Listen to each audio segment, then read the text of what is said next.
What's up, y'all? Just getting in. We're gonna check and see our special guest. I'm gonna put him in real quick. Hold on. All right, there we go. Mommy said she's putting her food up to the side.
This must be a good show. Hey, how you doing? What's up? How you doing? Good, good, good. I'm sitting there trying to pull y'all both. I'll try to pull y'all both in together. I think I don't know what IG doing right now. I They know. talking some. You already did three people. I saw they got one person up in this joker. Hey, that means it's gonna be a good show. Yes, yes, yes. All right, Hey, so hey, for fellas. those who just tapping in, thank y'all for tuning in to On the Mic Live. We do this every Friday from 7 to 9:30 p.m. We talk to a collective of artists, entrepreneurs, and small businesses, talking to them about what it is they do and why they do it. With that being said, this is episode 62.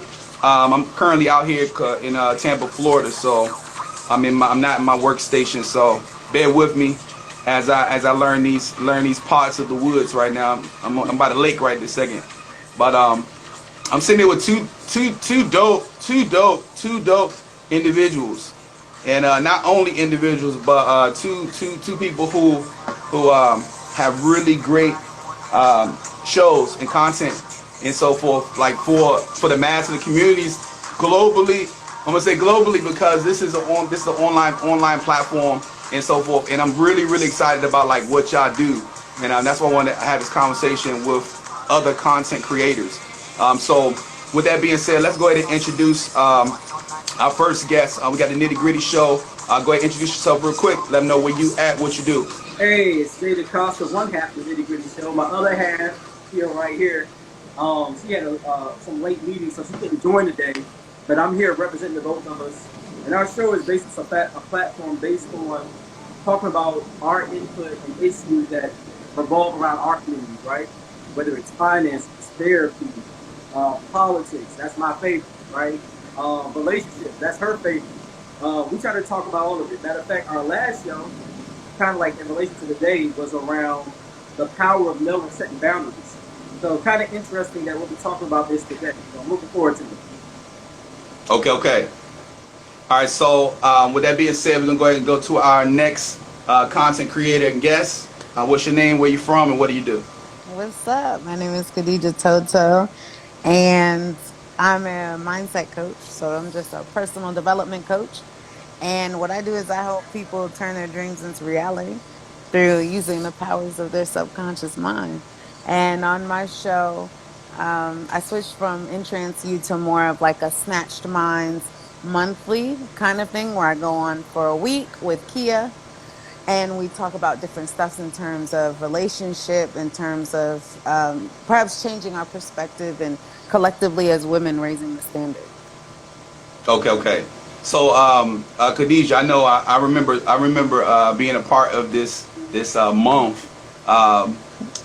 It was an everyday online live Yeah. where y'all had multiple conversations about multiple subjects. I don't know if they were like this, if they all tied together, but like, what does something like that feel like? Because I remember going to like day one and then looking at day two, and I was like, I saw day three and day five. I felt like, oh man, I missed day three and four.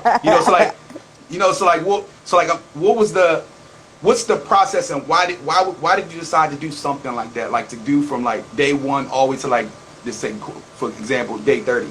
Yeah, so I really enjoy collaborating, you know, with other people on different platforms and having that cross collaboration. And one thing that we did 25 days of Christmas, but it wasn't really Christmas. It was more of like 25 days to like plan out your year for next year, and then it was like 5 days of relationship talk, 5 days of setting boundaries, 5 days of and just like different subjects that a lot of people associate with mental health, and we're eradicating the stigma by basically showing like it's normal to feel this way, you know, get a counselor, Right. talk about it and keep it pushing.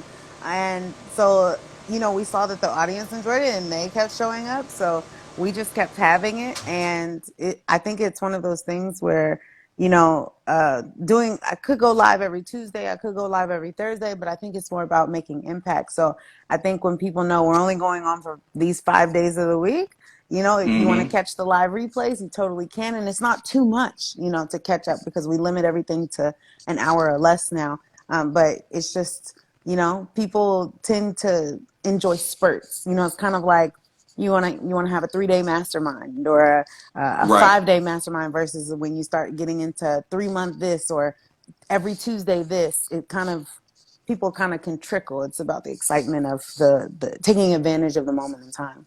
Yeah. Okay. Okay.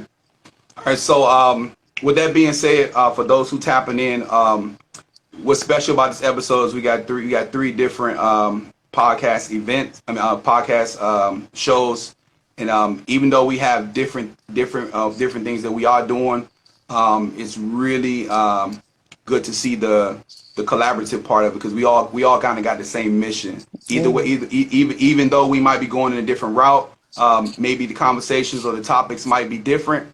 The way we might go about it. You know, Khadija, she go into the soul. You know what I'm saying? Like she want to go within and see what's going on. And with me, I'm more on the creative side. Like what are you doing? Like how are you moving? You know, what's the story? You got the nitty gritty show. That's more in touch with the community. You know what I'm saying? Like how is this affecting? You know, what's the how can we have the conversation?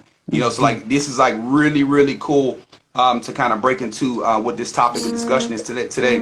I was gonna put the fact of put Will Smith and Chris Rock into the subject matter into the subject, but I decided not to do it this time. I said I'm gonna go ahead and see who flow in here, and then they'll see what's happening when it happened. But with that being said, thank everybody's tapping in, whether you are joining us live right now or you'll be joining us on the archives later on. But today's topic, we're going to be discussing Will Smith and Chris Rock. I don't want to say altercation right now, but we can say the situation that occurred that shocked America was it Sunday? I think it was Sunday night. Yep. Sunday night. If I'm not mistaken. Yep.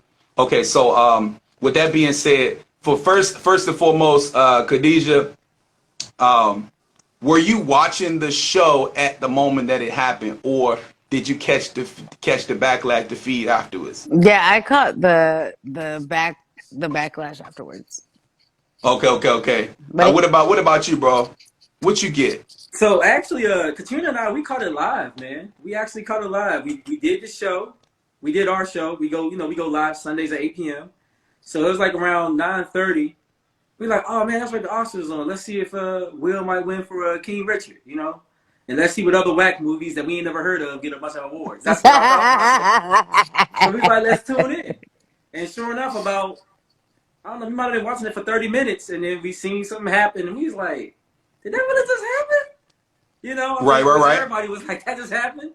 And then, obviously, we've got this whirlwind of news this week. So, yeah. Here we are. Oh, I forgot real quick. I mean, y'all introduce yourselves real quick to each other. I apologize. Hi, Kia. Well, shouldn't you be introducing us? Yes. I'm sorry. This is Juan. Hi, He's from the Juan. nitty gritty. He's from the nitty gritty show, Hey. and he's out in Washington D.C. Yeah, these 202 in the building. Okay, come on, Yeah. 202. This is Toto. I call Khadija, but this is Toto. You know, she's out in Virginia, You Oh, so still you're out of not Virginia, that right? far away. Yeah, 703. Okay, Okay. Oh, okay. so what part of Virginia? If you're 703, that's Northern Virginia, right? Uh-huh. Oh, Yeah. okay. We was just in Manassas. Northern Virginia at Lena's eating at in Alexandria. The pizza. It's like a pizza bistro or something like that. Yes, yes, yes, yes, yes. Okay. So Hey, you if it gotta do. was good enough, I might have to try that. Look, you're gonna have to come to the Nitty Gritty show. You can sit on the couch. You right here. Yes, I love sitting on couches. Yeah. Look, I'm sitting on one now. Yeah. Oh my goodness. Look, I and love Roberto, that. next time you come to DC, you already know what it is. So we'll figure Okay, this out. Yeah, you okay. You gotta. you We too close. Yeah. you know it. I'm over here, still trying to get through this pandemic, you know what I'm saying? I don't want to sit on nobody's couches right now. I'm Yeah. just Hey, messing. I understand that. I I'm, am I'm just vaccinated. messing. Katrina's vaccinated, so we've taken precautions. But I get it. Okay, I get okay. it. But hold on. I got hold on. I see Hey, Kiki the Kalisha. joy that be here. Hold on one second. Hold on. I see Crazy Love. Okay, hold on. All right, so if you on this live, what we are going to do is we're gonna bring y'all up. So if y'all whatever y'all doing, if y'all got curlers in your hair, you know what I'm saying, you in your car, expect to get a tap in, you know what I'm saying. Come in and say your opinion real quick, and we go from there. Hey, All right, so Kalisha. I did not get to see the did I see the live? Okay, it's kind of interesting because I can't tell when you doing like with the TVs nowadays because like we got the smart TVs. I can't tell whether or not it's the live actually right then and there or if it's if it's a little bit behind. But my kid's mother was watching the live watching the show at the time. So when I caught it as it was. But I can't tell if she caught it and then she rewinded later, rewinded back or whatnot. Oh, I see. But all I know is I remember when I did see it, I was literally like I just told my son because my son was doing some schoolwork, and I remember telling my son, I said, "Hey, did you see what just happened?" And I know it was literally like 15 or 20 minutes after the slap. Mm. So I know it was real close. It was real close. I remember telling my son, I said, I don't know. I said, I know my son is real into like the trends and stuff like that and being online. He's a content creator as well. I said, son, I don't know what happened. I don't know if this is real or fake.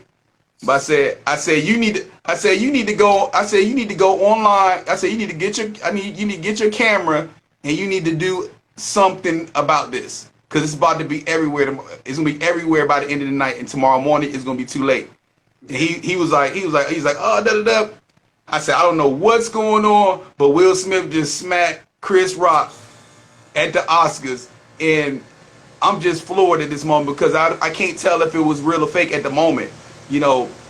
But let's go ahead and go into like before we get into the conversation of this. What was your initial reaction? We get both of y'all initial reaction of this particular situation.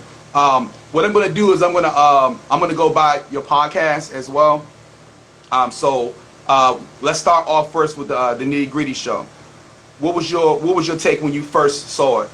I think our collective reaction was, did that really just happen? We was like, I hope it's fake, right? And then obviously we started seeing the mouthing of Will Smith, and it's like, yeah, I don't think this is a joke. I think this is real. And my first thought, just out of ignorance, was, I wish somebody would walk up and smack me while I'm doing my job. You know, Mm. I might get to moving some furniture. But I guess we'll get into the rest of the thoughts later. But yeah, that was my initial thought. Was I just can't believe they just did this. These two esteemed, I won't want to say two esteemed men, this one esteemed man decided to act out in violence. I was really surprised. That was my initial thought.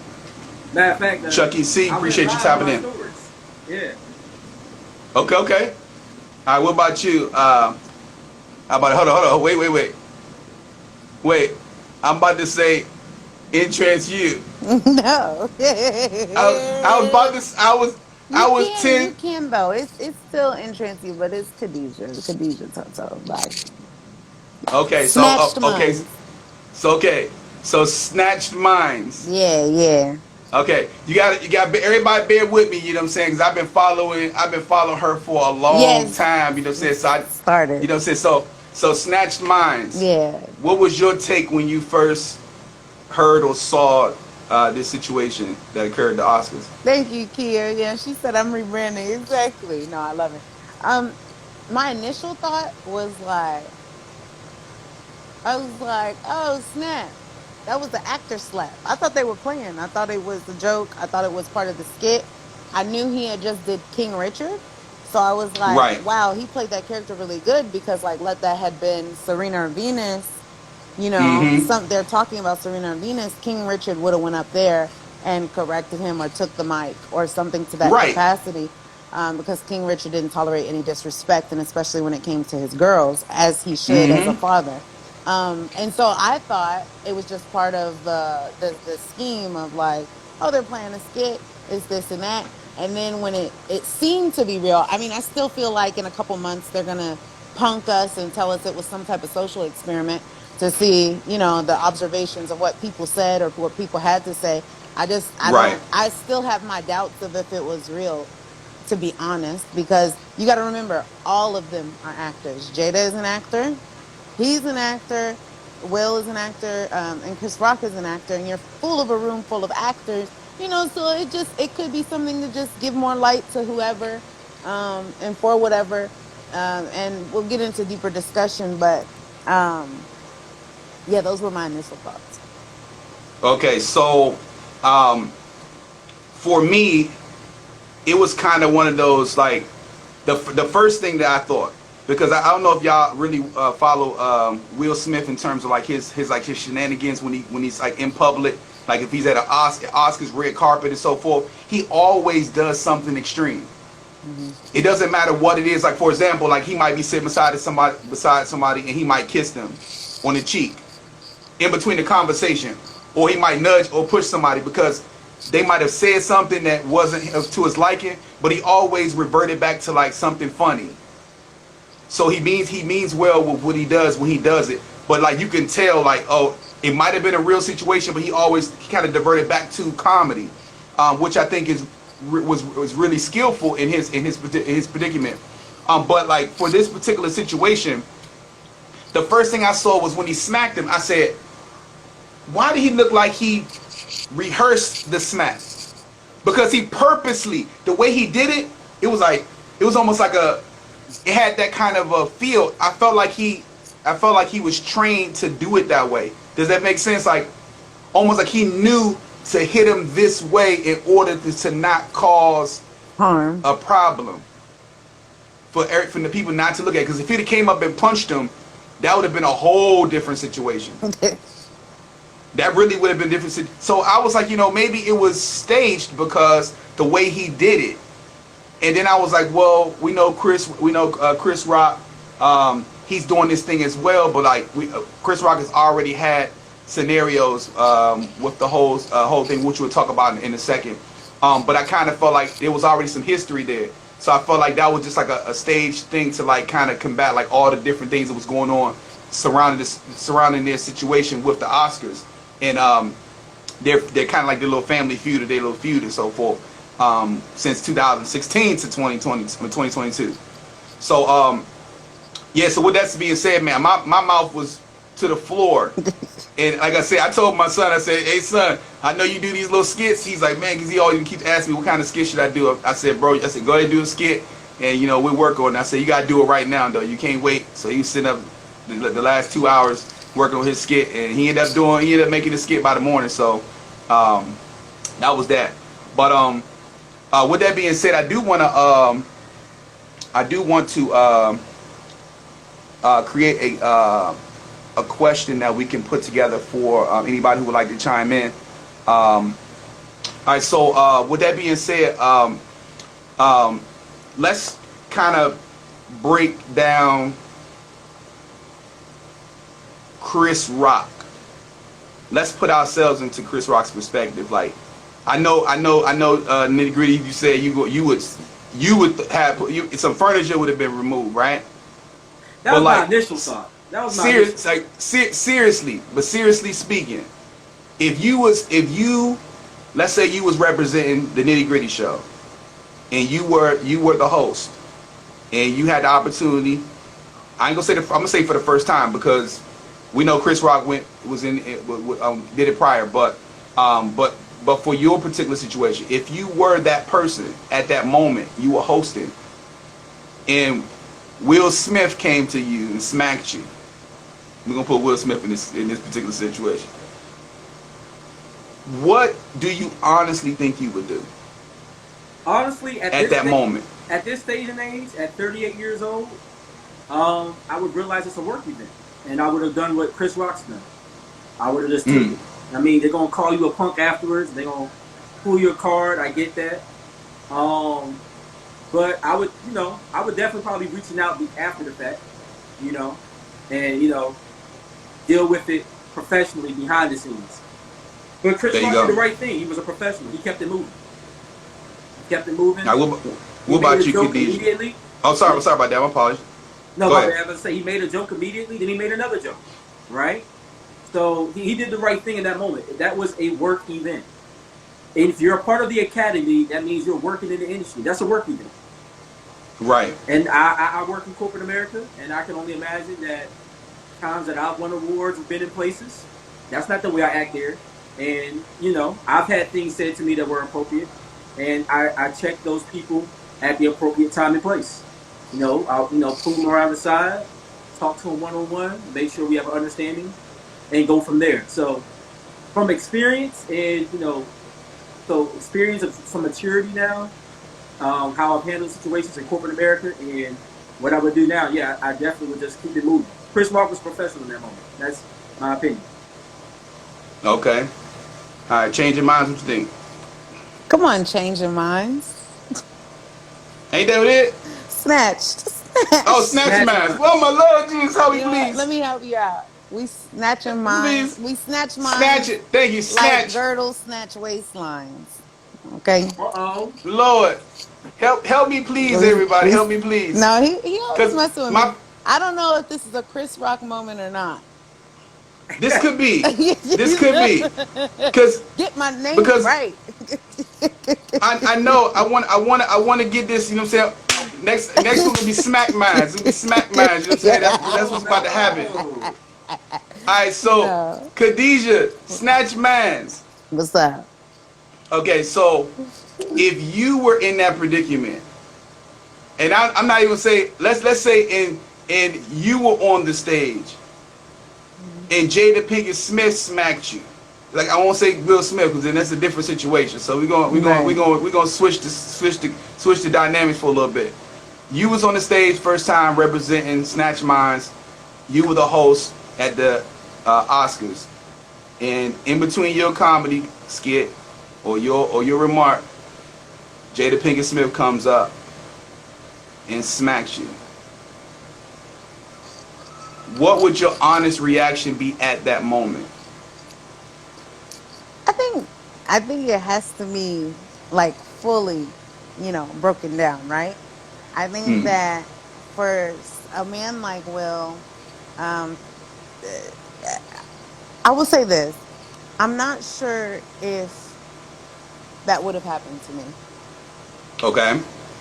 because I honor my word, and when backdoor discussions happen, I respect them in the forefront. So, from my understanding of where Chris Rock stood,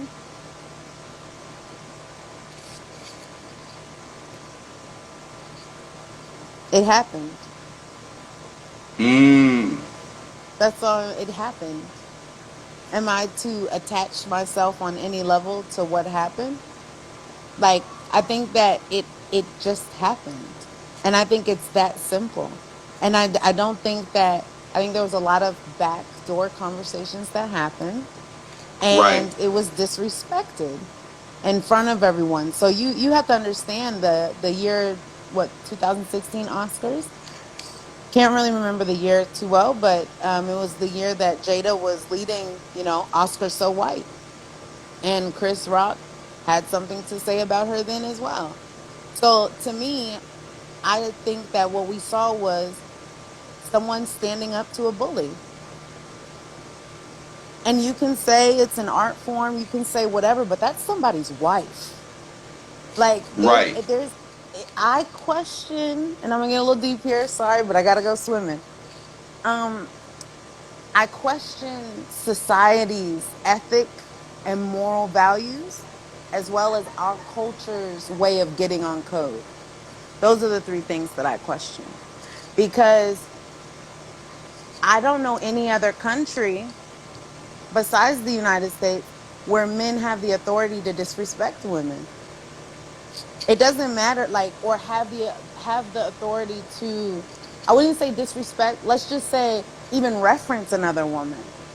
Right. Because in a lot of these you can't do that. So that's why I say I question the moral ethical code, as well as what us as, in our culture, what it looks like of us getting on code. Because it's there were backdoor conversations that happened. There was that understanding that was discussed between Chris Rock and Will Smith prior, when Will made it very clear to him prior, like, hey, stop talking about my wife, stop doing that. Right. I don't like that. So how many times, my question is, when a bully is bullying, we're not even recognizing that somebody's getting bullied subliminally because of the history of it. So I think that's why it's important to do research, and that's why I said it just happened. Because to me, I'm not. Oh well, violence this, violence that, da da da da. Words do hurt more than physical traumas. They do. Well, somebody just mentioned that they made a comment towards the situation. They were saying like, the old saying, "Sticks and stones may break my bones, and words may never hurt us." But like, we we fail to forget the fact that words do hurt us. We just kind of like put it to the side because we get comfortable, we get used to it. Like for example, like if I get talked about all the time, I get comfortable and used to it. So it does. So I'm by nature I'm going to respond in a way where it doesn't affect me, because if I don't do it that way, I'm going to be messed up. We have to I get. understand. You know what that says though? If you can say sticks and stones may break my bones and words will never hurt me, first of all, that sounds ignorant. And I tell you this, because if you knew the power of words, the world Mm-hmm. was created with the word. The word is the most important human expression that anyone can express, because it's a way of manifesting. You call that thing forth. You tell that thing not to come to you. You The words are powerful. It's right next to thought. And Mm. thoughts are even formed through and expressed through words. It can be expressed through paintings and all these things, but it's expressed through words. So it's just like, here's the word was with God and God spoke. So it's like, I don't know everybody else's belief, but I know I'm a God, little g, right? And so why? Because the Bible tells me so, because the Quran tells me so, because everybody tells me that I'm God. And so because of that, I know what I am. I am the daughter of a king.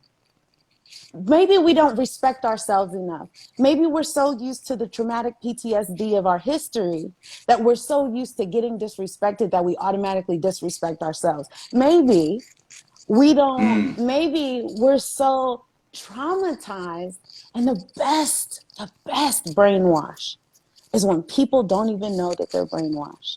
And that's how you know you've mastered a certain mind. And I just, that's why I said, for me, this is all moral and Right. ethical, because I think this is the great social experiment. I still think they were in cahoots somehow, because I agree with you. It was an actor slap. That was the first thing that I said. I was like, that's an actor slap. Like, I've done theater and stuff before. So there's a certain, you're making it dramatic to look like something. And he kind of moved with it. So it was like, just looking at the physical reaction, I think it's a social experiment. But if, let's say, it was real, it was all whatever, because Hollywood's all about an illusion, um, it was just, yeah, what if it was somebody else? Mm-hmm. Like they try to say, well, what if Dwayne Wade said something? Da, da, da. Dwayne Wade's not disrespectful. Dwayne Wade would But see, not do that. people don't realize that part, because you had a lot of entertainers who kind of came forth afterwards and said, if that was me. And But the it reality of the wasn't. situation, it is like, you got to put yourself in the position of the fact that at the end of the day, if anybody felt disrespectful, I mean, felt disrespected, they would say something or do something. We all know that part. Either they're gonna say something or do something. That's the reality. I'm from DC. Nitty gritty, they DC as well. You know what I'm saying? Also, I'm saying Columbus, Ohio. That's my second hometown. You know what I'm saying? So we kind of got different roots in different places. We got VA in the building. You know what I'm saying? But like how I grew up, ain't nobody touching my face without me doing something. I'm gonna say something or I'm gonna do something. That's give or take. But then we take ourselves out of the equation. You know what I'm saying? Like all these people who are saying what they would do and what they wouldn't do. What would you do if you were at the Oscars and you were the host and they decided to put you in that position? You know what I'm saying? And so forth. So like, how would you conduct yourself? Just like Nitty Gritty was talking about. You know, so like the in his predicament, he would throw it. He said he throw the furniture around. You know what I'm saying? Because that's how he feels. But in reality, he also came back and said, if that was really me in that predicament, I would have done the same thing that Chris Rock did. I would have conducted myself as business and then handled it outside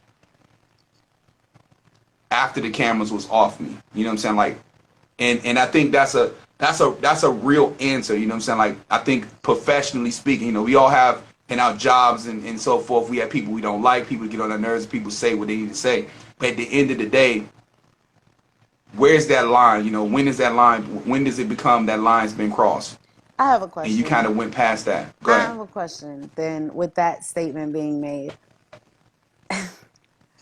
At what point does the bully get shown in front of everybody that what the bully's doing is unacceptable?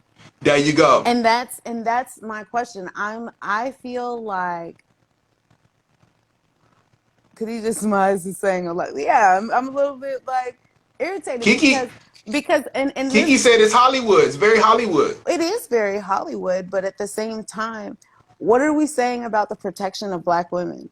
What are we saying? We're saying that anybody, if our own men can talk about their women, what makes it not okay for someone else to talk about us?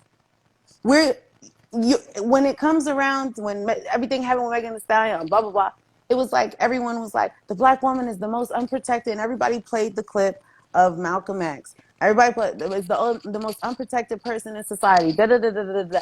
But if we're getting disrespected by our own, what message are we putting out? And that's you. How are we supposed to have y'all's back if y'all don't have ours? And like, I'm not saying it like it doesn't matter what kind of face Jada made. It doesn't make because it was like, you know, Jada had mind control over him because it was when she made that face, then he went over there and did what he did. I mean, her face did change, but it was like, my question is then, what does protection of the Black woman look like if the bully is in your face and in your family space and talking? I do understand it's an art too, right? Comedy is an art. So you're making fun of people. I mean, your job is to laugh at situations. But how funny is funny? I think that making fun of someone looks is very kindergarten. Dave Chappelle has very intellectual comedy. It's satirical. You have a point that you're making. You have a bigger overall arching theme for it. To make fun of someone else, to call them, reference them as fat, to reference them as skinny, to reference them as whatever, that's very kindergarten. And that's why I say that there's a certain responsibility that has to be held, because then I'm gonna ask Black men, if I hear my brothers saying, no, well, what he did was wrong, I would have acted professional, I would have did this and that. We're so used to not having our backs had, and then men wonder, why do women act masculine? Because in those times there was no action and we felt unprotected. So guess what? We're going to protect ourselves. We're going to protect ourselves because you're putting me in that situation, because you're not taking care of me, because you're not doing what you're supposed to do. Why do I have to do it? Why do I have to check this man that's on stage? We've had plenty of conversations behind stage. You talked to him. He said he understood. And he got on stage and did that shit again. So, I'm not Nitty, saying that it's right and I'm not saying that it's wrong, but I am saying that's the hold, point. hold that thought real quick. 'Cause I wanna get this conversation right here. And I'm not So, mad. I'm really not mad, like no, personally, I but I'm just ain't even. emphasizing the points. You know what I'm saying? I'm just mad that we can be treated like that. I'm mad that our men are in a situation where they're abused and they're afraid and they're scared, and in the name of professionalism they're going to allow certain disrespect to take place. I think that's how our men got in mental bondage in the first place. I'm mad at that. That's what I'm mad at. I'm mad at the So, things that made us this way. nitty gritty. What's your perspective on what she just said, and what's your take from that, as a male? So as a black man who's married to a black woman, mind you, me and my woman, we're in lockstep. So Mm. everything I'm saying today, my black wife, 'cause I didn't marry a white one, We my see black here. wife agrees. So I think one, you have to back up a step, Mm-hmm. and you have to then first you have to think about what we commented on. We commented on what we would do if he was Chris Rock. No one ever asked the question, what would you do if he was Will Smith? That's a different answer, right? Then also we have to consider, is there more than one way to address a situation?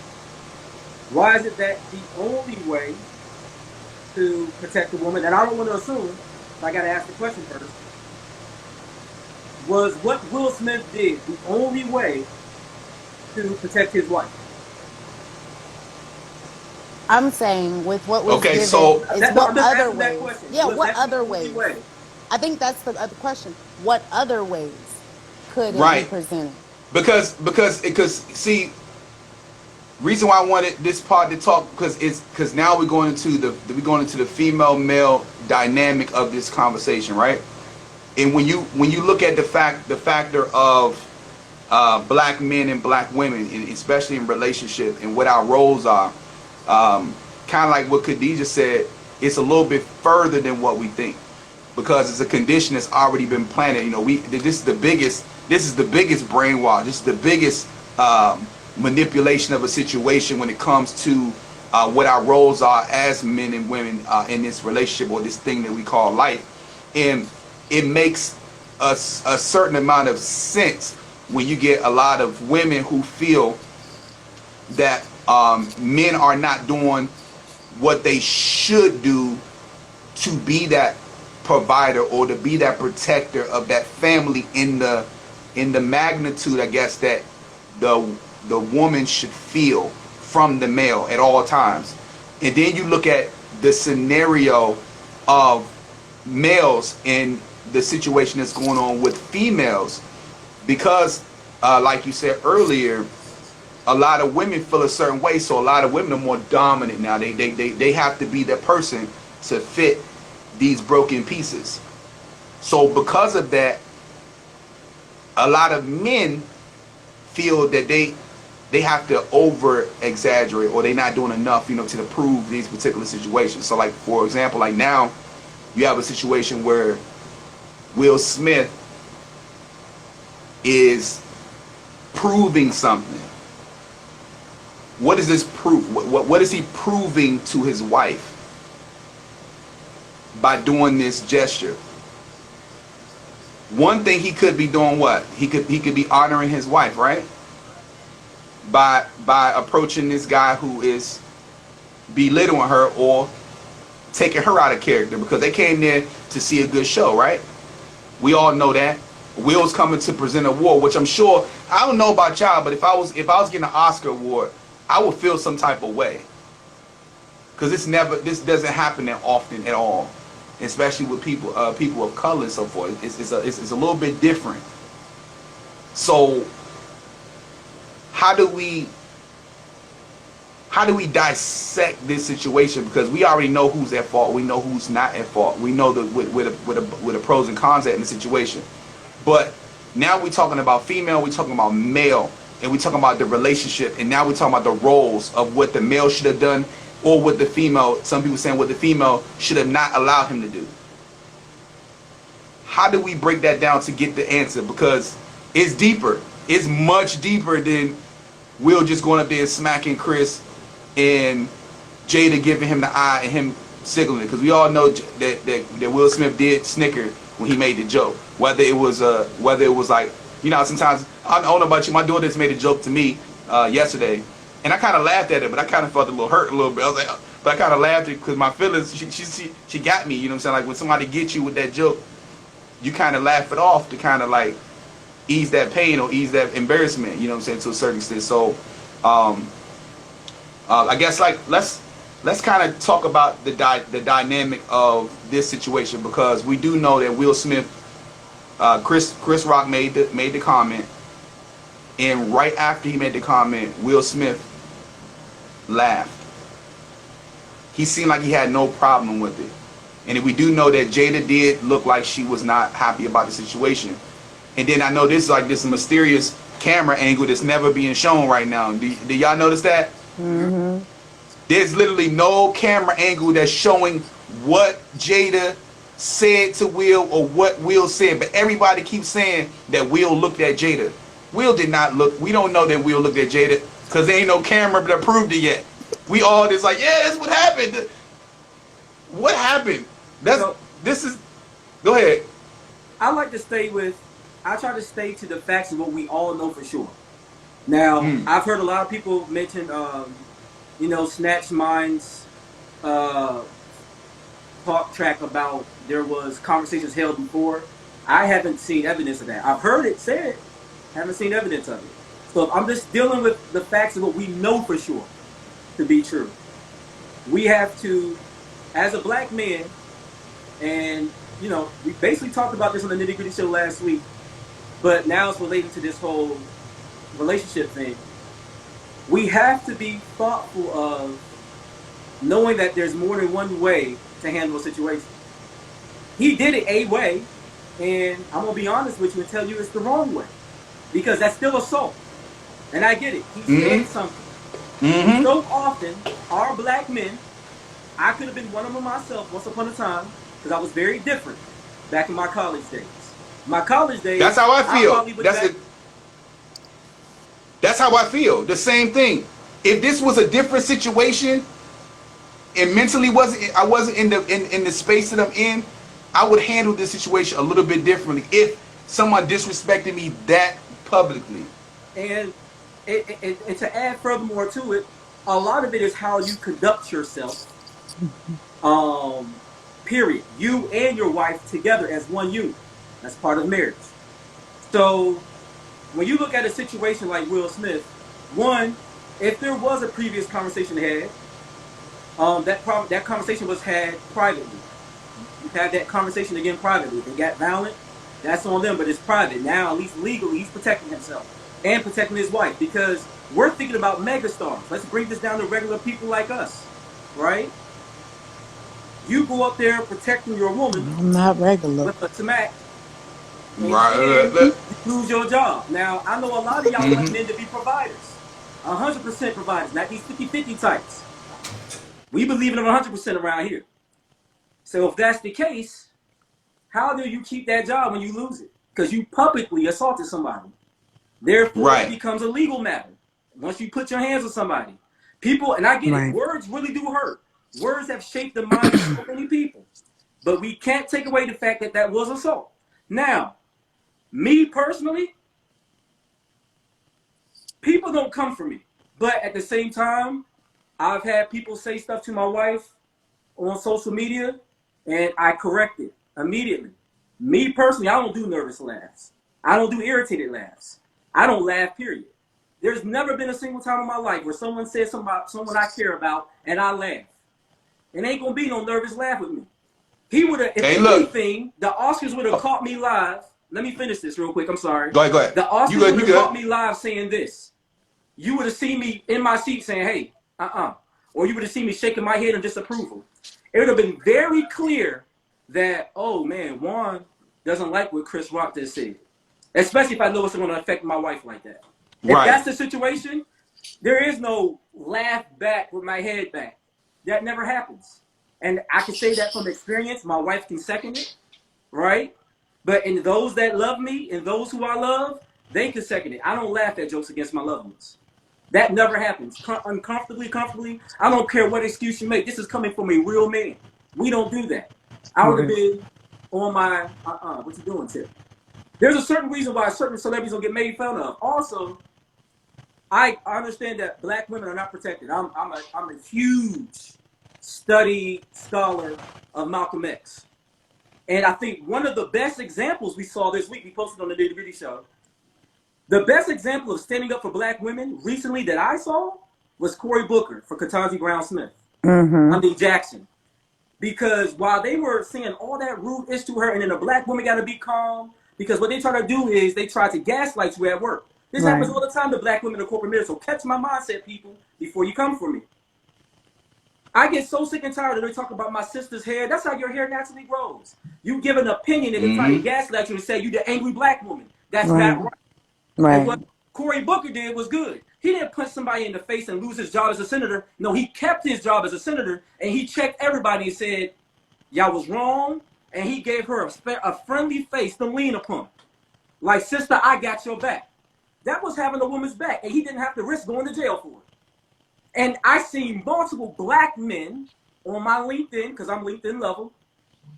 I seen a bunch of black men share that. I was one of them, where we made it clear in corporate America, you can't come for our women publicly. Everything, you can't keep on giving them these microaggressions and try to paint them as the angry black woman, because they're the most educated group in America, the highest graduating rate, and climbing, business owners, and climbing. You have to respect their opinion. They got bachelor's degrees and master's degrees, and then they're getting paid in the white, best in the white man with just a bachelor's degree in the room, and you don't respect her opinion. You hired her for a reason, so listen to her. That's a way you protect black women. But this hyper emasculated situation where you have to go slap somebody, we got to stop that, because that's why so many of our brothers are in jail now. Because somebody told them, if you say something about me, you go check them in their chin. Right. And at the end of the day, we going to catch the full brunt of the law.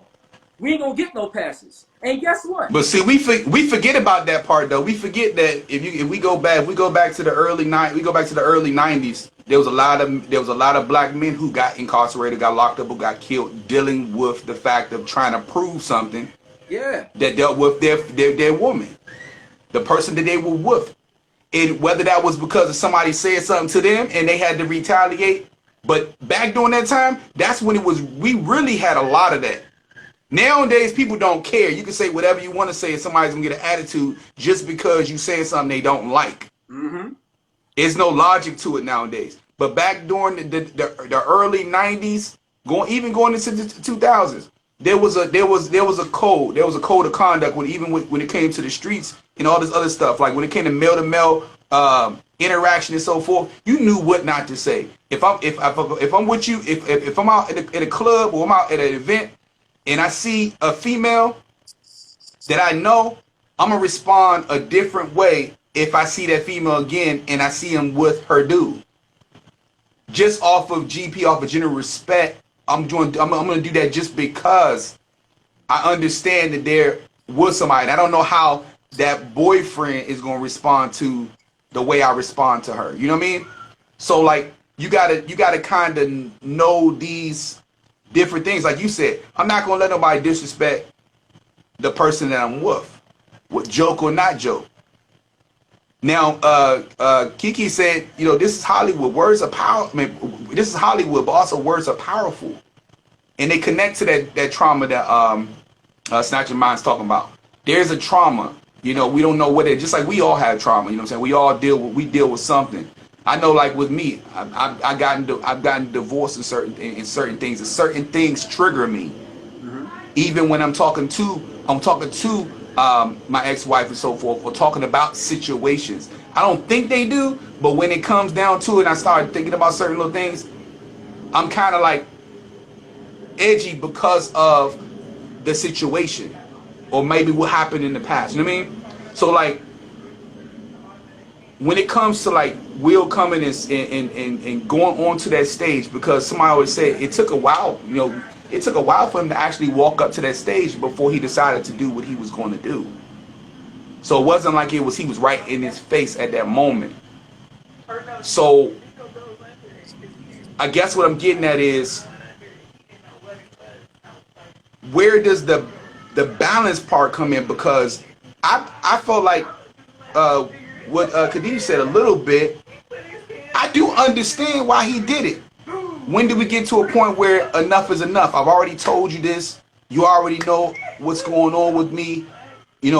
Why wouldn't you look at this situation and say, this might not be the appropriate time to make this joke? Will's about to get an Oscar. His wife is out there in X, Y, and Z.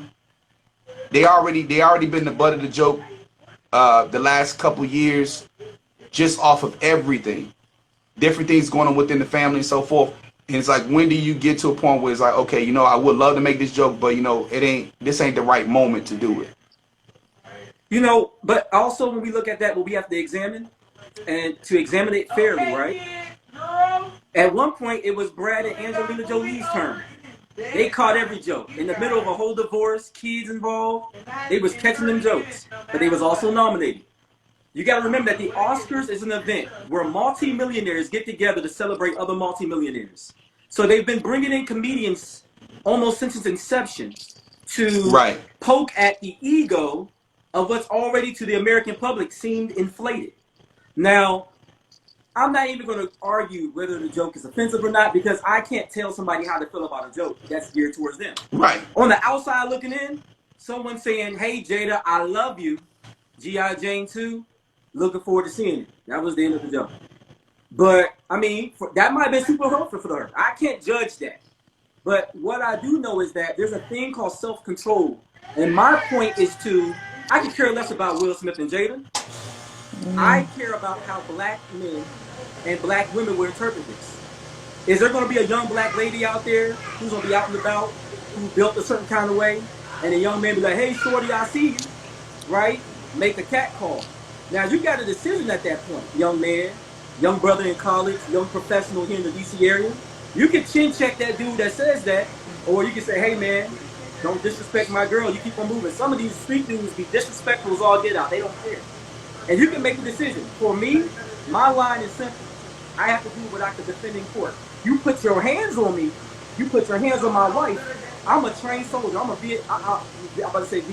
whole veteran of the Iraqi Freedom War. I can handle myself.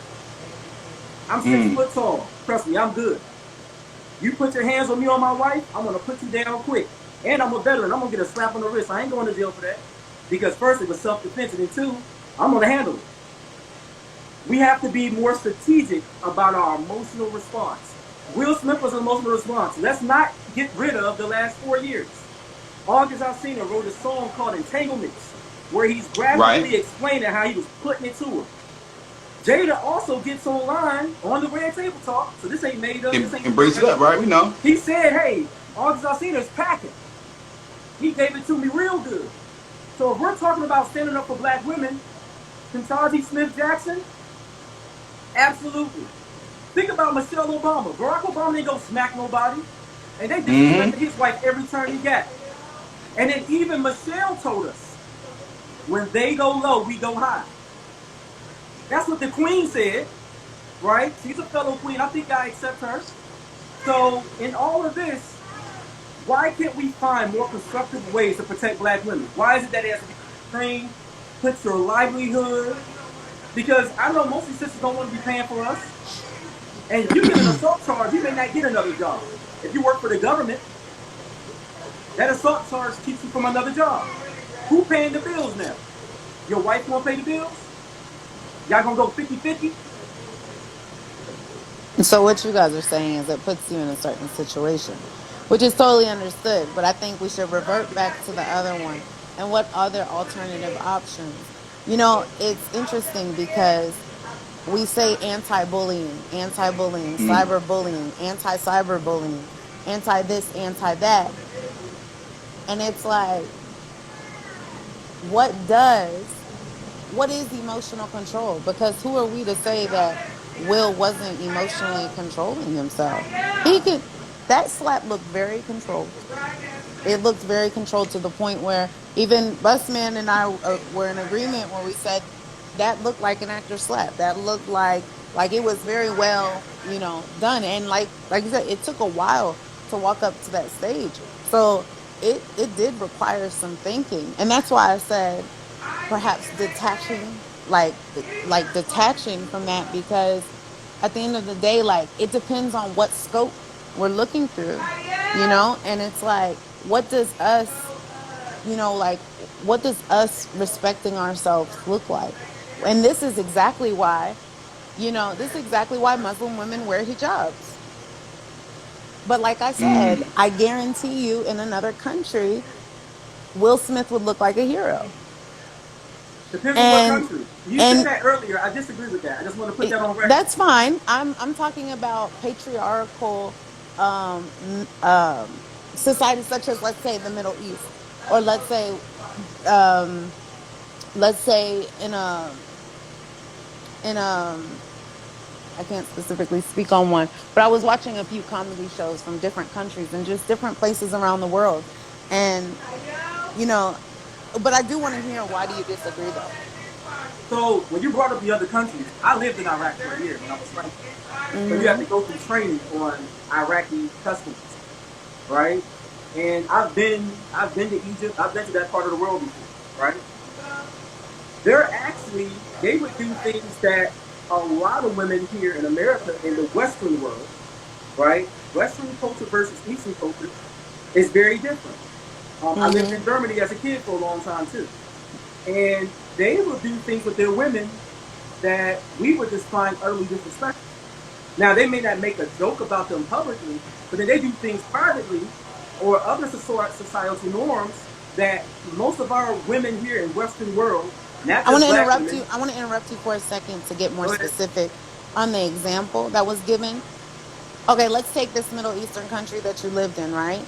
Now, sure, that man treated his woman however he treated his woman, right? I'm not saying whether that's right or whether that's wrong. But now what we're talking about right now is a situation where that Middle Eastern man's someone is talking about his wife, in a that kind of capacity that happened. Some, like you said, you don't joke about my wife. You don't joke about, I mean, that's what you both said earlier, if I was listening right. But like, you don't talk about them. You don't talk about them. So it's like, what if that was the you don't talk about them moment? What if that was a, and you said stick to facts. Okay, let's look at the picture. And that's what I'm saying. That's how I see the picture first.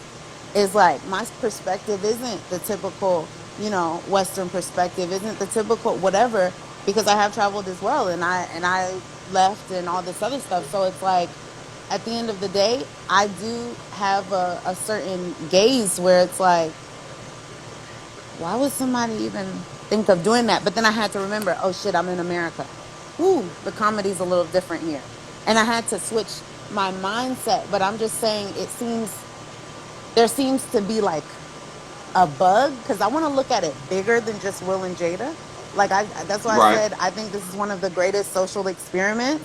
I'm praying that it really was a social experiment and we're just all like just talking. But I'm saying, like, in terms of like morally and ethically, and what does like our people getting on code look like? How do we treat our women? How do we allow certain things to be talked about? Do we not? Are there certain things that are totally off limit? And if it is accepted, to what point, to what extent? And what does someone else telling you, hey, don't do that again? And then let's say they did do that at that point on purpose, or because they want to impress a group. Well, then what are the precautions? What are the repercussions for that? So it's like, I'm just saying, I feel that I'm going to keep going to moral and ethical, because it's like, okay, well, what does this society's morals look like that makes this behavior okay? What does this look like that makes this okay? And I just even stepping back even further than that, it's two people who look like us. So I totally understand your perspective Right. too. I understand your perspective too of you saying he should have acted professional like he did, because it's like also in terms of community, like that was kind of that was embarrassing, Yeah. you know? And so But how but do you figure also that how do you figure that out though? Because we should act professional. But mhm. what happens when we get in that heat of the moment when somebody says something that really just But can it be the can it is it allowed to be a moment? You know what I mean? Like, is it allowed to be a moment? Because, you know, there's, I feel for both sides. You know what I mean? Like, because there's so many angles to look at it from. And then with us being on the outside, yeah, we really don't know what happened. We don't know what happened behind closed doors. We don't know what happened in the right. back. We don't know what happened in the front. Right. And so I'm just like able to like, even as you're speaking, Nitty, as you're speaking, I'm thinking, so I'm looking in your viewpoint, like I'm literally shifting. That's why you kind of see my eyes going over, and I'm thinking in my mind, okay, that sounds rational. That sound okay. Interesting. You know, and as I'm sorting these things in my head while y'all are talking, I'm just thinking from there's so many different perspectives to speak on it from. And Mm-hmm. it's like and I want to come at a woman's perspective of what that looks like, because I think we see the outside. Men can see, well, he should have restrained, he should have this, he should have that. But that's why I keep saying you don't know what happened in the background. You don't know like these different things, because she's valid, she's okay, she's allowed to feel some type of way. Yeah. And you know, But like and I'm just saying, like, what does what is our how can we come to agreement on certain terms and codes, like just code, like, hey man, you don't talk about somebody's wife like that. Like, can we all be in solidarity of just that? You know, and that's kind of what I'm questioning here, for just like but me see when being you here. now we tap into that male ego because if that male feels disrespected and then not only feel if you talk about me that's different, but when you bring my wife involved in the situation or somebody that I care about, you know what I'm saying? Whether I snickered or laugh, you know what I'm saying? Like I said, because even Kiki said, you know, she said I laugh when I'm nervous. You know what I'm saying? When I'm irritated, like it's everybody responds different to situations.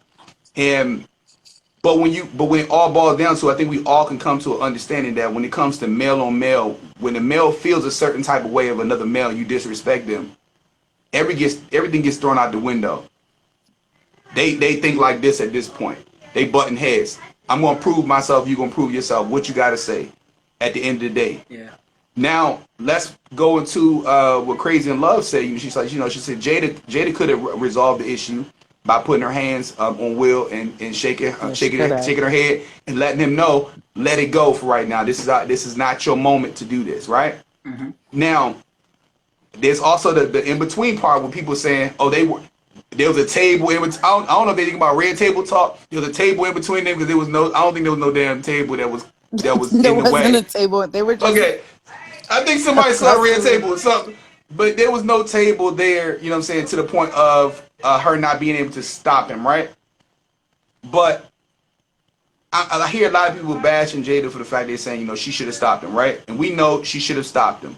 Now we also know that Will is a man and another man disrespected him, so it becomes a little bit different because if his adrenaline comes in, if I jump up real quick, I don't care if my girl's sitting beside me, you're not gonna stop what I'm doing to some extent if I feel a certain type of way, and you might not want to stop me. Depending on you don't know what I'm about to do, and then we gotta put Will in this perspective. We know Will does some extreme thing. I ain't know if he's about to go up there and hug him, or or do something silly for everybody to laugh at. You know what I'm saying? We don't know the scenario. I know one thing: I wasn't expecting him to go there and slap. That wasn't what I expected from the situation at all. I didn't think he was gonna go up there and punch him. I didn't think that either. I would to add to that, but to Snatch Minds perspective, because she's asked this like 3 times now too. So I want to be respectful to that question about the code. What's the code that Hmm. Black What's people the try to code? live by that we could be more harmonious with each other? Hmm. So, And to be honest, that code is going to vary depending on situation. And this is what I mean. When you talk about celebrities, that's the most extreme situation, right? That's And the true. reason why it's so extreme is because with regular folk, you don't have a red table talk putting your business out there on the IG and Facebook. We talk about this all the time on the Nitty Gritty Show. When you have a dispute, me and my wife, we see a therapist. Not because we have issues. Yes, It's I think that's preventative of good. us having issues. And we see a Yes. black therapist, a sister, right? That's what we keep our money in our neighborhood. Keep them Okay. dollars on table. Ching ching.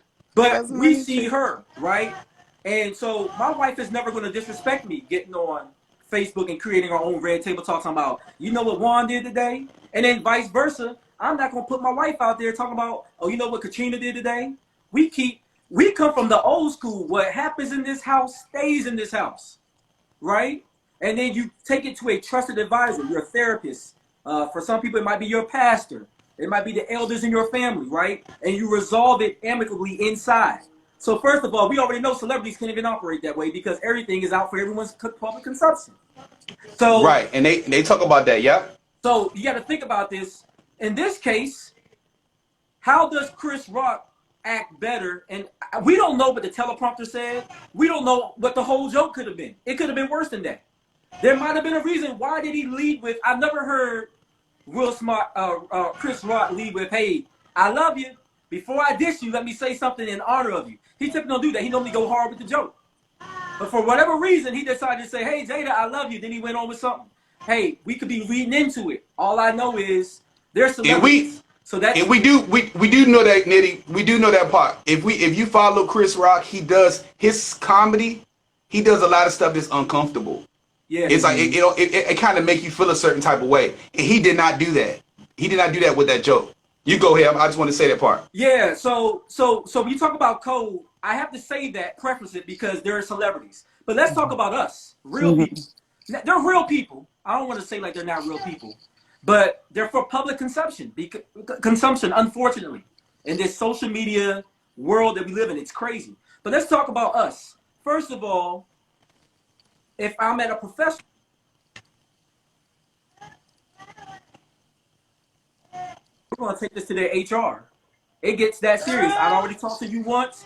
Babe, you need to contact your HR. I'll contact my HR. So-and-so getting fired or reprimanded on paper, right? Then, if we're talking socially, even then I don't have to put my hands on you. I just won't mark with you no more. You're supposed to be a friend of mine. You're supposed to be a frat brother or soror or whatever. You come over my house, you disrespect my wife, you have to leave immediately. My first thought is going to be to call the police to remove you. I can remove you myself, but I got stuff to lose. So I'm going to try to remove you amicably. But if you put your hands on me or my wife, or you aggress any kind of way physically, I can use physical reaction back. Because at that point, you cross the physical line. You see where I'm going? That's how you protect your black women. But a lot of times, charity starts at home. You have to then, black women, we have to, like, let's be honest. Has Jada been the most honorable wife? And this is not attacking all black women. We're talking about one isolated person. Jada does not represent all black women. She don't. And in a lot of ways she moved, a lot of my sisters wouldn't move like that. I've heard a lot of sisters say, I wouldn't let my husband do that. I've heard a lot of sisters say, well, I wouldn't have been messing around with August Alsina. Keep in mind, let's flip the roles too for those that still don't quite get it. If Will Smith had been out there talking about how much he missed Cherie, then we hear of a situation where he's sleeping with a coworker and that Jada walked in on him. Then we later hear that he messed around with one of Willow's friends. Then after that, we hear him say, but that booty was better than my wife's. Now you got all this leading up to an event, and then Regina Hall says to Jada a joke about Will. And let's say Will has some type of serious thing or something that he's concerned about going on with him. And then Regina Hall makes the comment. If Jada then does the same, smacks her, because I'm trying to defend my man because we're one unit, the whole conversation changes for a lot of my sisters. Because y'all be like, Shorty shouldn't be dealing with that man. How dare you hit another queen? That's kind of what you was alluding to before, Snatched. These multiple perceptions. Because it was like, I would hate to see two queens fighting each other. Especially to see another queen fighting another queen over some deadbeat dude who's not worthy of a crown. Right. So now let's bring it back to what it actually is today. And that's why a lot of people are saying, but they have a hard time articulating all those thoughts because it's a lot to unpack. You did a really good job explaining that, by the way. Just wanted to He tell you that. did. Thank you, Yeah, thank you. He did an awesome job. I So love it's just that. something to think about. There is a code we need to follow. We got to protect black women. I'm 100% there because I protect mine. But Yeah. then I'm not a celebrity, so people are not even in my space to cross me in certain ways that I have to deal with. They don't. I don't get paid $20 million to do Wild Wild West. Relating Right. back to a 2016 Chris Rock joke about Right. Jada and Will, And right? that's also the other thing we kind of track back a little bit, that it's bigger than just this GI Jane comment that he made, this joke he made about her hair and about her situation, because mind you, we don't know if Chris Rock knew that Jada already had mentioned this on table. So he might not watch her table talk. You know what I'm Yeah, saying? He because might not they're be claiming that he didn't involved in know. that stuff. Charlamagne and Tony Okay, Rock so are claiming that he didn't know. I don't know and if that's true or not, but that's what they're saying. a lot of people don't know though. Don't know Now, how what. many people don't know that she had alopecia? Oh. I didn't know. I found They out know, at the watching the afterwards, and right? then people started chiming on social media. She had alopecia. I didn't know until then. That's But when I found. so when you look at that dynamic, the fact that let's just say for sake of conversation that Chris Rock did not know. Hmm. He made the comment. He made the comment off of a comedic reaction that most comedians do. If we all know the code of comedy, that if you go to a comedy show and you sitting in the front row, Yeah. you're gonna be the butt of the joke, right? That's why I sit towards the back. And Yeah. I'm sure no Yeah. disrespect, no disrespect to Jada, but I'm sure her bald head at that moment probably was something in Chris Rock's crazy little mind. And I'm not calling him crazy, but what I'm saying is in his artistic mind, he saw a instant laugh, and she's happened to be right there in his view. She was right there, like literally, it was like that. You know what I'm saying? So we can't get mad at Chris Rock for making the joke if he did not know it. Now the problem is proving whether or not he knew that was going on. Because if I knew when I was a comedian that she had alopecia and she was suffering from hair loss, and that might have been a very sensitive matter, I wouldn't have made the joke, even as a comedian. I don't think I would. I wouldn't have made it. I don't think neither one of us would have. You would not have made that joke. That's kind of, that goes a little bit past the fact of like saying, oh, this person. I mean, you see somebody with some green socks on in a comedy club with high waters on. I mean, yeah, it's kind of a little disrespectful to talk about it, but you know, it's right there. You decide you want to come here to this show and present yourself like that. You're gonna get the joke, and you got to be hard enough to take the joke. You know what I'm saying?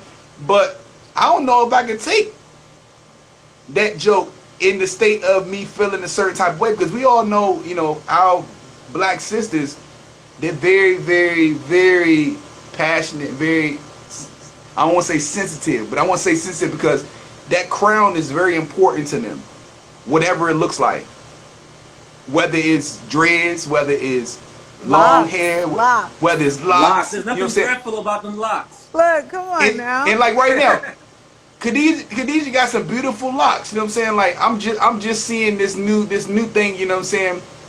With her revealing her hair just a couple weeks ago, and like it's actually nice. You know what I'm saying? The big reveal. You know, Khadijah had the big reveal. You know what I'm saying? Like a week and a half ago, and I thought the reveal was gonna be she was gonna have a bald head. You know what I'm saying? Like that's what I thought. No, Sometimes you're gonna go natural though. You sometimes gotta You cut off all the wrong damage for hair. that. you know, I had to throw that. I gotta throw that in there. You know, conversation. You know what I'm saying? But that's how comedians do. You know what I'm saying? Like we kind of like, I hate to say it, but like we kind of lost a little bit of value of like the heart of what we do as entertainers, because I understand Chris Rock, you know what I'm saying, perspective. He's like, you know, we comedians, you know, this is what we do.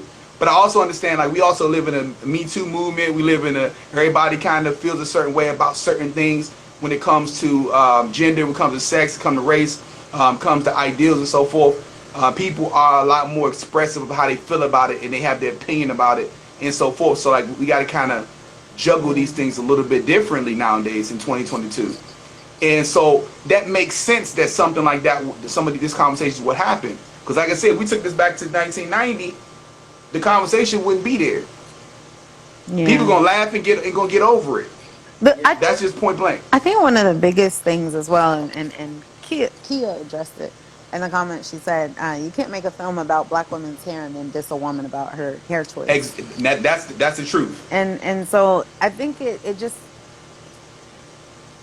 I think it's really about being in alignment, like making sure that everything you do is in alignment with whatever you've done in the mission, right? Yeah. And so there's certain jokes that you don't tell, there's certain things that you don't do according to your standard, right? And so I think what we kind of saw here is like humans, just human. And I don't want to Humans say are humans. I don't want to say human error or human whatever. I just think it was just human, you know, of Chris to be contradictive. I think it was human of Will to behave in the way he did. And I think that Will to be contradictive, because we forgot we not talking about the fact that he did laugh and then he switched over. That's so like what I'm that's saying. contradictory to the situation as well. But we also don't know what kind of cut that was, because they're like cutting throughout the whole time. Right. So it could have been like a cut of things of a previous or something else that was going on within art or whatever, however they did it. Could have been something else that he laughed at. But there were other jokes against Jada by the female host that were there. So they were getting the brunt of the jokes, but the biggest winners tend to get the brunt of the jokes because that's how they write it on the teleprompter. Right. The comedians or the hosts don't know that. They write the jokes in such a way that they kind of know where things are going, so they give the most heat to the winners. Unfortunately. So do you think it was set up? Like, if it was the case, do you think that was set up, and that's I think they were going to get most of it. And I have no way of proving either way. Right. I think, though, just looking at past recipients and some of the jokes that have gone white or black, the winners or people who are going to win tend to get the brunt of the jokes, right? Or at least the nominees. And if you're a salacious couple like Will Smith and Jada, as they've been in the last 4 years, you're an easy target. I'm not saying it's right. Right. They're very just the facts of what it is. But we kind of forget that we also too we got to remember that when after that scenario happened, Denzel Washington, which we all know is a very high and a high caliber of people who win stuff like this, win the Oscar awards, who are the mogul of that arena, right?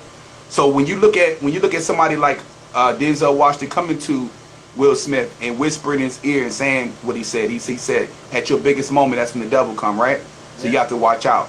I don't feel like when Will made that comment in his speech, I don't feel like that was something that was meant for him to say out loud. Because I feel like Denzel was telling him something that was cold. Yeah. Basically saying, like, as a black man, as black entertainers, going to something like the Oscars, going and dealing, some stuff like that. At these moments, that's when the people come and attack you and things like that. And like I feel like he used that moment to say it out loud because he had no choices. At this moment, I done already smacked him. I probably already lost my Oscar because he didn't get his Oscar yet. He don't know if he's going. Right. So do you think it's go ahead. Do you think he still has King Richard? Like, because have y'all ever acted before? I know you have, Busman. Have you acted before, Nitty? Some people hold, just to hold the methodology of acting, right? Some people hold that energy. So it's very possible he might have held on to that energy. And acting is a weird space. That's why it's hard. The hard thing about basing a conversation on celebrities, because that's such an extreme, right, of what people deal with as far as the energy they take on to get ready for a role. We heard Halle Berry talked about this during Boston Ball. Denzel is a method actor, so his family talks about while he's getting ready for roles, even how he channeled Malcolm X during that taping. Right. With all that said, and for those that were like, defending black women, the way he did it, my only concern is Will Smith has this large body of history. To the point that up until Sunday, certain folks were referring to him as the Willie Dahmer, right? Right, he had a persona. It's a certain thing that when people heard his name, that's how they resonated him. And now was that tainted? Was that tarnished? Well, and that's the scary thing about moments. I wish that society could allow people to have moments, but in profession they don't, and that's what's jacked up. People ideally should be able to live moment to moment, and life just grows and evolves just like nature does. But with Mm. humans, it becomes so much more complicated. So we won't look at that moment and allow him to live. What's going to happen is that moment now takes a whole history. So what happens is we look at that moment, and then now we're going to say, well, he slapped somebody, and this is someone who's never been violent, who didn't cuss and rap, who presented himself a certain kind of way. This is someone embarrassed by other people's actions with his family and all that, and maintained a certain level of control that we could see.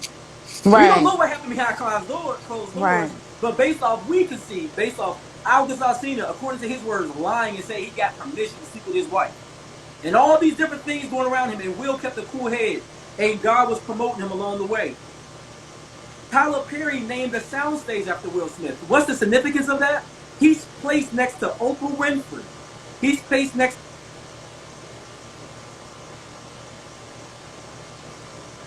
all of these great people. So for the Kiki world got to you. say, I see you on the same level Yeah. as these African American greats, Not yet. and then to possibly lose that, That's for it Kiki. sucks. It really sucks. I hate it for Will Smith. I've been a Will Smith fan for a long time, but it hurt me to see that.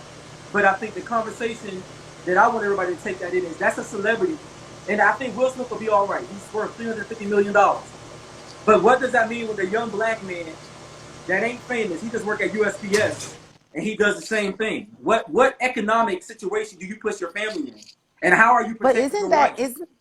isn't that why, Nitty, like the celebrities should follow the code to the max though?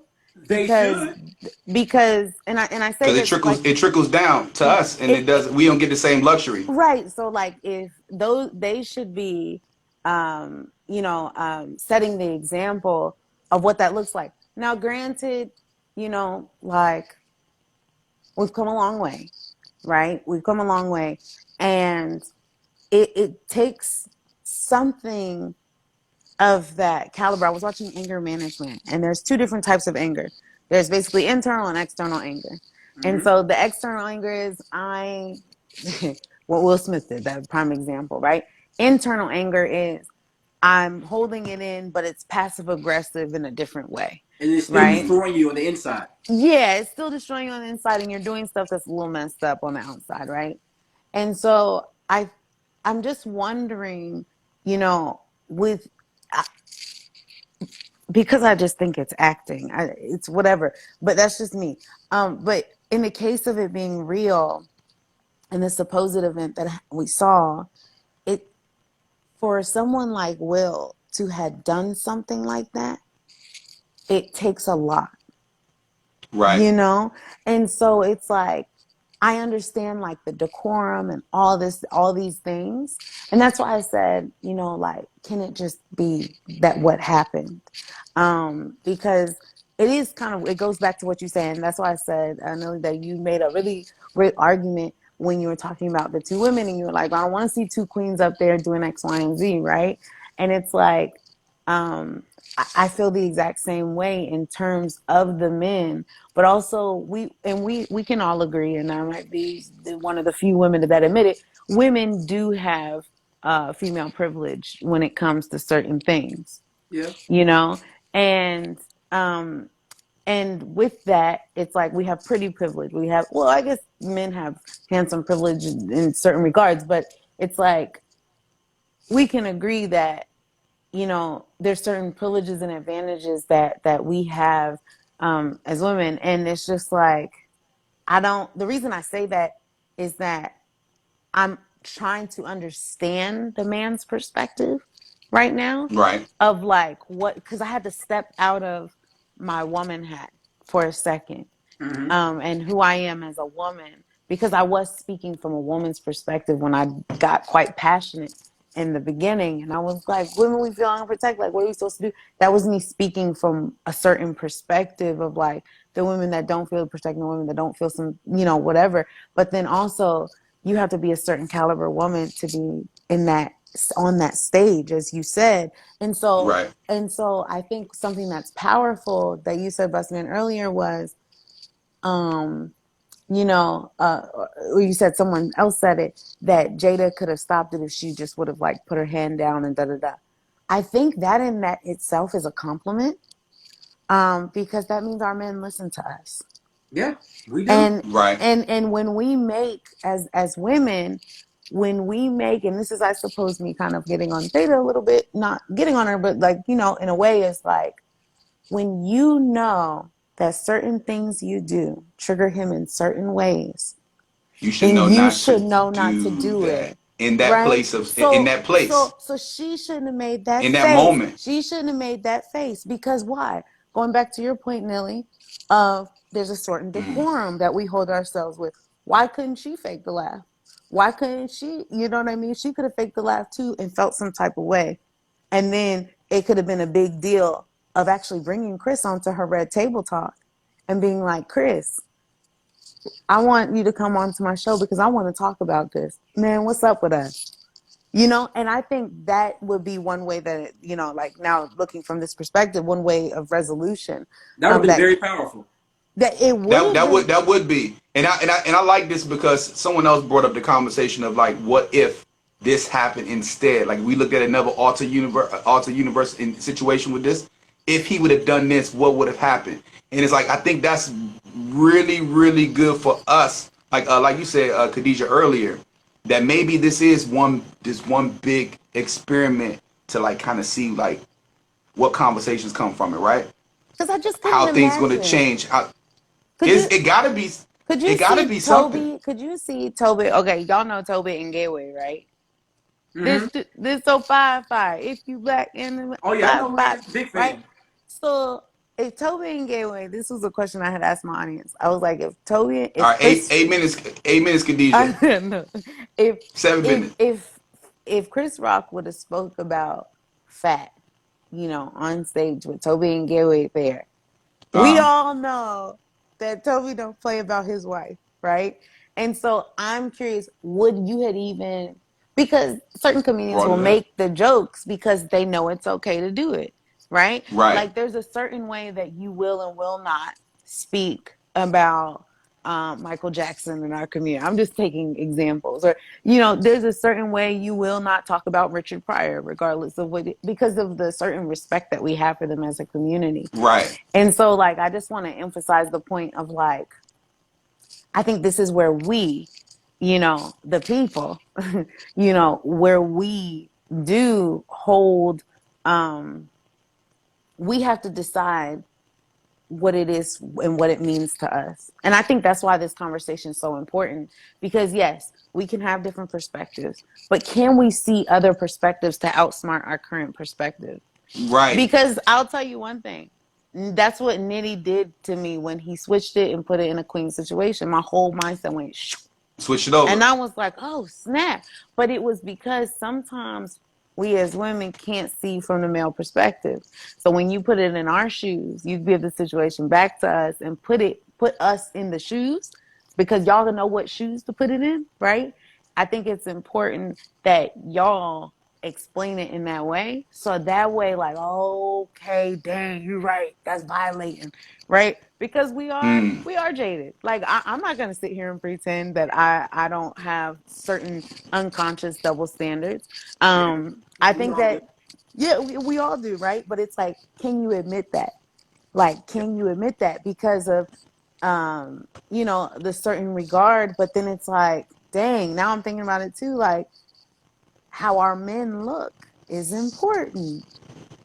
You know what I mean? So it's like, dang, like that's where I'm kind of like, I wonder if like Jada would have played it off. And like that's why I gave that whole But scenario. see, we got Because we gotta remember though too that Will and Chris are not the typical African American male, quote unquote, what we would expect for them to do. Because we would not have expected Chris Rock or Will to do that, yeah, to that's be in true. that predicament. We would not have expected it.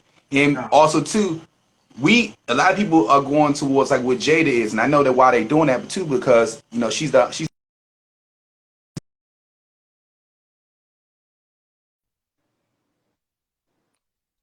Yep. Mhm. of what's going on as well. She got Red Table Talk. She's also been putting out a lot of information that deals with the Will Smith family, the Smith family. So like she's an easy target to say, oh, Jada did it, you know, so or why she do this or why she do that. And it's like at the end of the day, this whole situation is kind of interesting because if it was anybody else, we would expect them to do something like to retaliate. But we ain't expecting Will to do that. We ain't expecting Chris Rock. And like for like the sake of conversations, I know Khadij, you gotta go.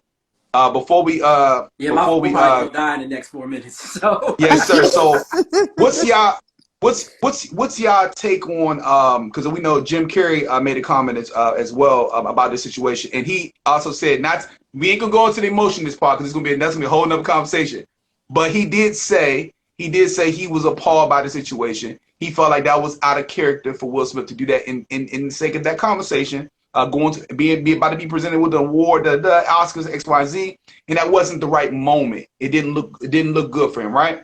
Which I agree to with a lot of parts that he said. I mean, it makes sense. But he also said that if it was anybody else in a particular situation, that person should have been escorted away, and there should be charges in that particular situation. So Go ahead. I'll say that to that point. This is probably my last point because I'll probably cut out. Yeah. I would say this. Now that was one of the first things I thought of. I thought of color. If it was a white man on the stage making the joke, I believe that a lot of people would have just laughed it off immediately because it's this fear of white privilege. Like I said, once again, my energy is consistent. I would have been looking at him the whole time like, Slim, you better shut up. Because I'm going to see you at the gold party. And that's going to be different. You see what I'm saying? And like I said, and I would have said this, I would have said something to him when he made the comment. If I was that pissed, I would have said it right then and there, but I wouldn't have touched that stage though. I would have made a hand gesture at least. Then also it's about the boundaries that Will set. Like, does he set these boundaries that people don't know? They don't play with Jay-Z a certain kind of way. Right. They don't play. Right. We're talking about they don't play with Denzel Washington like that either. Or there you go. Men, the way they Beyonce, move let you know he ain't one of them ones. Now the other piece is if it was a white actor who smacks Chris Rock. Ain't none of that. Brad Pitt can't protect Angelina Jolie like that. We would have automatically be like, oh, hell no.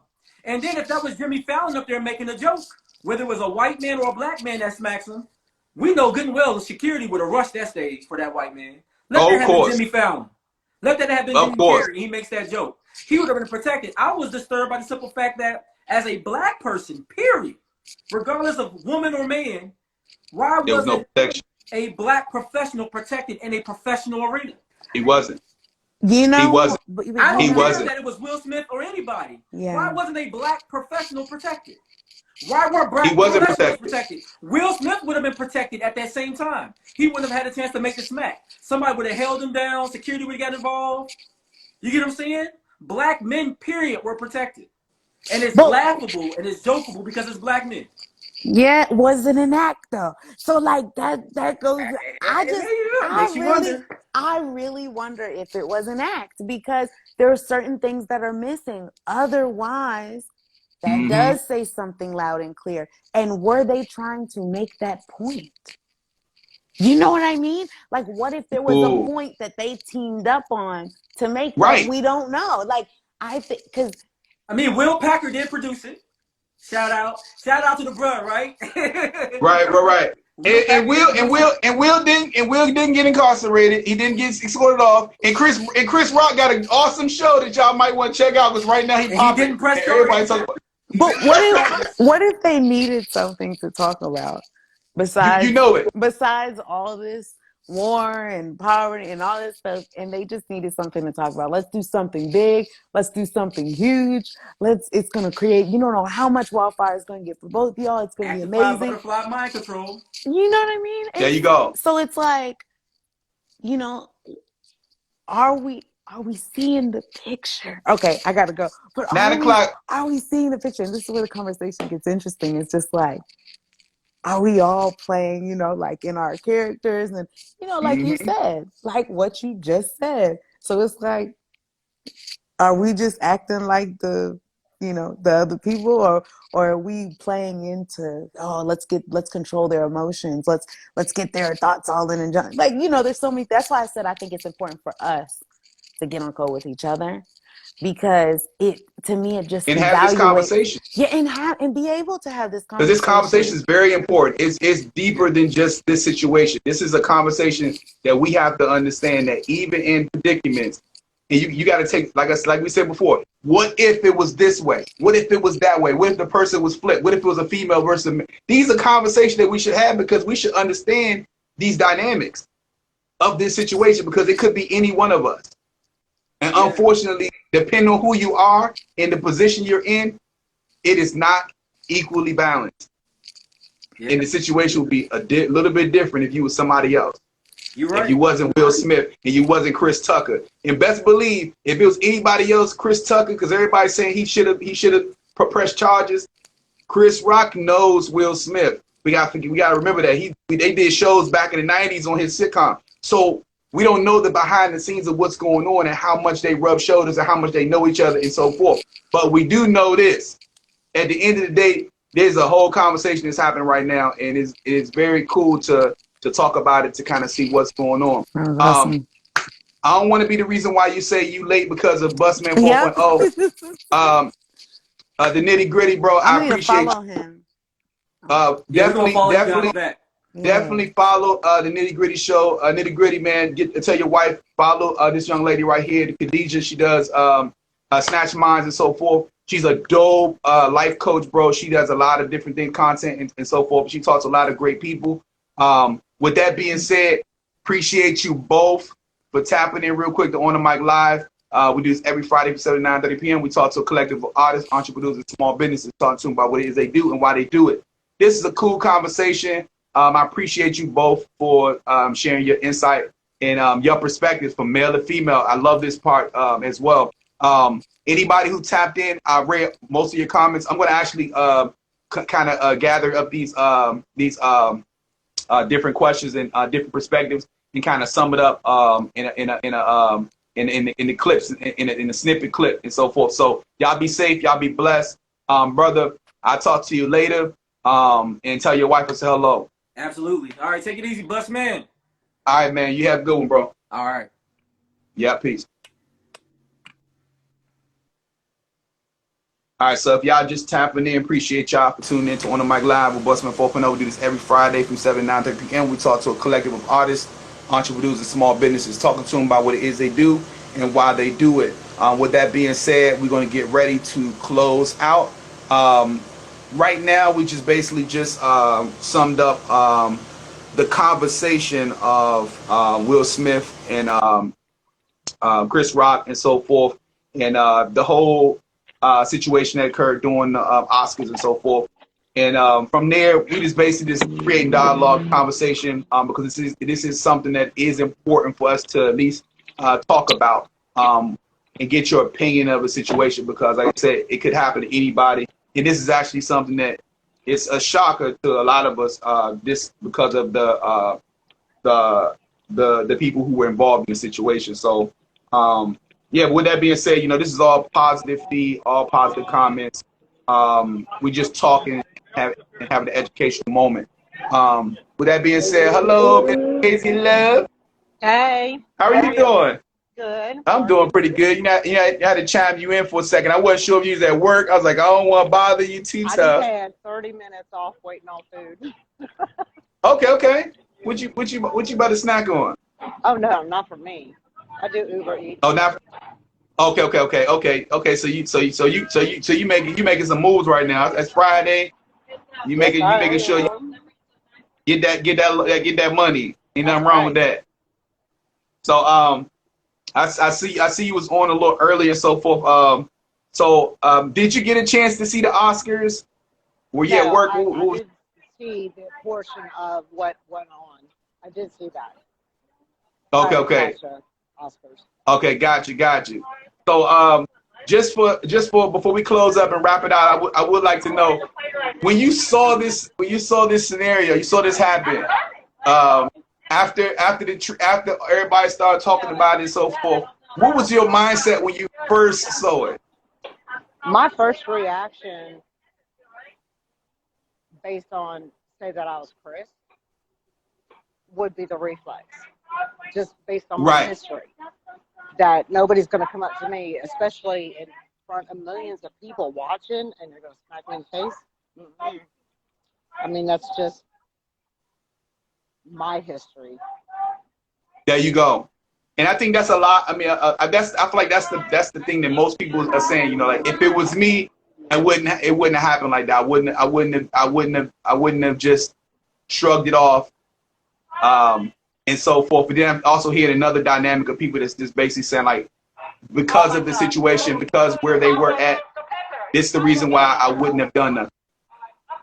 So, but yeah, I want to talk to you real quick before I close out. I appreciate you for watching the shows. I know you be busy, and I appreciate you when you be watching in between, you working and so forth. And I told you I'm out in Tampa, so we definitely have to make that date to link up and so forth while I'm out here. Absolutely. Yes. So we gonna do that, and I hope you enjoy your day, enjoy your weekend.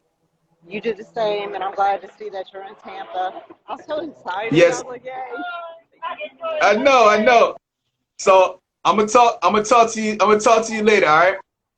All right. You have a good evening, and your show was All right. great. You have a good one Loved too. it. All right. All right. Bye. Bye. See you later. See ya. All right, so we're going to go ahead and get ready to close out. This is On the Mic Live with Busman 4.0. We do this every Friday from 7 to 9:30 p.m. We talk to a collective of artists, entrepreneurs, and small businesses, talking to them about what it is they do and why they do it. I appreciate everybody who's tapped in. I'm going to try to get y'all names real quick before we get out of here, because I do want to show my appreciation to everybody who came in and tuned in, listened to the show. This is episode 62, and we just talked to dope content creators. They have their own podcast shows, and they do a lot of things within the community and online, talking to various individuals about the things that matter within the community and what matters within yourself. So shout out to Khadija Toto with Snatched Minds, and shout out to Juan with Nitty Gritty, and Katrina, who was not able to be here today. And shout out to everybody who's been following On the Mic Live. This is your boy Busman 4.0. Appreciate you for tapping in. I'm going to go through some of these names real quick. We have Max Charpinter, I think. Sorry about that if I chopped that name up. Appreciate you for tapping in. We got Viola 111. Appreciate you as well. We got Crazy in Love. Appreciate you as well. Let's see. We got The Gifted Company LLC. Appreciate you. We got Kiki. Appreciate you as well. Just trying to grab a couple more people before we get out of here real quick. Hold on one second. All right, we got Maria 05. Appreciate you as well. We got Delia. I think it's Delia. Appreciate you as well. All right, so if you tapped in, whether you're on right now or later on, appreciate you as well. I'm trying to get some more real quick. We got Katumbo, appreciate you as well. We got DJ K Lick, I believe that's what it is. I think it's K Lick. All right, so appreciate you. We got Harada, appreciate you as well for tapping in. I'm going to kind of go through some of these real quick. Hold on one second. I'm trying to get them all. All right, we got The Bell. I think it's The Bell Lifestyle. Appreciate you for tapping in. We got Pine_Apple88. Appreciate y'all for tapping in. I'm trying to get all the names real quick before we close out. We got Leslie Love Life. Appreciate you. We got Judy Mac. Appreciate you for tapping in tonight. We got I think it's Melly the Beautiful. Appreciate you for tapping in as well. I'm trying to get everybody tonight. We got Catherine Lynn. Appreciate you as well for tapping in. Trying to get some more real quick. I go through all these comments. Hopefully I can catch you all real quick. But if I did not say your name, I appreciate you for tapping in. We got Chucky C. Appreciate you for tapping in as well. We got Morrison. Appreciate you for tapping in. We got Kylie. Appreciate you for tapping in as well. Trying to get as many as I can. Cabra, I think it's Cabra Malcolm. Appreciate you. We got Jennifer Hawkins. Appreciate you. We got Pell Inspire. Appreciate you as well for tapping in. You know we got to give a shout out to Snatched Minds. Appreciate you for tapping in. So on the mic live. Appreciate the Nitty Gritty show for tapping in. Appreciate all y'all for tapping into On the Mic Live. We do this every Friday from 7 to 9:30 p.m. We talk to a collective of artists, entrepreneurs, and small businesses, talking to them about what it is they do and why they do it. This is episode 62, and we just got finished having an open discussion panel talking about the Will Smith, Jada Pinkett Smith, and Chris Rock situation that happened at the Oscars. And basically just have a dialogue talking about the pros and cons and also the universes of what if and what not, and so forth, and kind of delegating how you would respond in a situation like this and how this might affect us moving forward in the future, or if this will affect us. Some saying this is fake, some saying this is real. We all don't know, because at the end of the day, Kiki said, this is Hollywood, you know what I'm saying? So like, we can't really say, you know, when it comes to actors and actresses, because at the end of the day, everything is about saying something that's going to shock the public and so forth. So with that being said, man, I really enjoyed this show. I really enjoyed the guests for coming through and doing what they're doing. Appreciate everybody who has put their input on the situation. And I'm going to try to garner some questions to ask starting this weekend and so forth, so we can move forward and just create some more dialogue for our audience to be more involved in and so forth. With that being said, hope y'all are enjoying yourself. It's a Friday night. Make sure y'all stay safe. Like I always say, make sure you masked up. Keep your mask if you're out and about at big events and so forth. Just, man, enjoy yourself and stay safe and do what you got to do at the end of the day. You know what I'm saying? Because there's a lot going on in this world. But at the end of the day, you can always do one thing. You can always be true and stay true to who you are and what you do. That's what I'm doing right now. And that's the purpose of this show, to bring y'all something to allow y'all to get more exposed and more intake of the things that's going on around the world, and also social media wise. So that's the reason why we do these interviews. So we do interviews globally. So with that being said, I hope y'all enjoying yourself. I hope y'all have a blessed night. And it's your boy Busman 4.0, and you're on the mic live. I'll talk to you next time. Y'all be blessed. Y'all stay safe. And I'll see you next Friday. All right, so with that being said, I'm going to go ahead and play one more track. And we're going to close this bad boy out. All right, so this one right here. All right, let's see. All right, this is what I'm going to do. I want to play. I'm gonna do this. I don't want to play no music for y'all. I don't want to play no artist music tonight. I'm just going to play my intro that I always play. I'm going to do that. It's called Watch Us Grind, because that's what we're doing in 2022. It's grind season. Here we go. Let's go. I'll talk to y'all later. Y'all be blessed. Peace.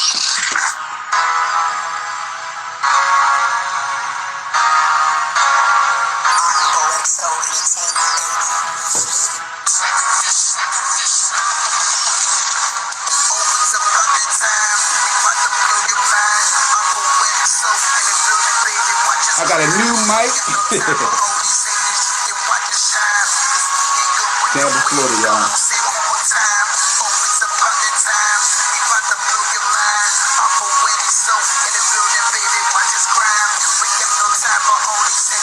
All right, see y'all next week. Peace.